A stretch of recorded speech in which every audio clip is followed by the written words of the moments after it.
की स्वाधीन भारत की भारत माता की भारत माता की भारत माता की स्वाधीन भारत की भारत माता की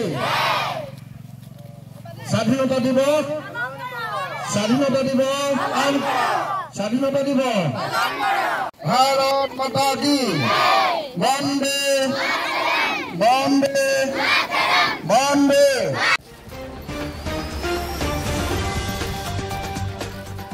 79 সংখ্যক স্বাধীনতা দিৱস উপলক্ষে আজি আমাৰ 2 নং ওদালি প্ৰাথমিক বিদ্যালয়ৰ তৰফৰ পৰা আমি এটা শোভাযাত্ৰা উলিয়াইছোঁ। আমাৰ যি পতাকা উত্তোলন কাৰ্যসূচী ইতিমধ্যে সমাপ্ত হৈছে আৰু ছাত্ৰ ছাত্ৰী সকলোৱে বহুত উল্লাস মালহেৰে আমাৰ শোভাযাত্ৰাত অংশগ্ৰহণ কৰিছে। গতিকে আমি এই চেগতে আমাৰ সমগ্ৰ ভাৰতবাসীলে আমি 2 নং ওদালি প্ৰাথমিক বিদ্যালয়ৰ তৰফৰ পৰা স্বাধীনতা দিৱসৰ উল্লেখ যাচিছোঁ আৰু যিসকল বীৰ বীৰাংগনাৰ জৰিয়তে আজি ভাৰতে ব্ৰিটিছৰ কবলৰ পৰা আমাক মুক্ত কৰিলে তেওঁলোকক আমি ইয়াৰ পৰাই শ্ৰদ্ধা নিবেদিছোঁ।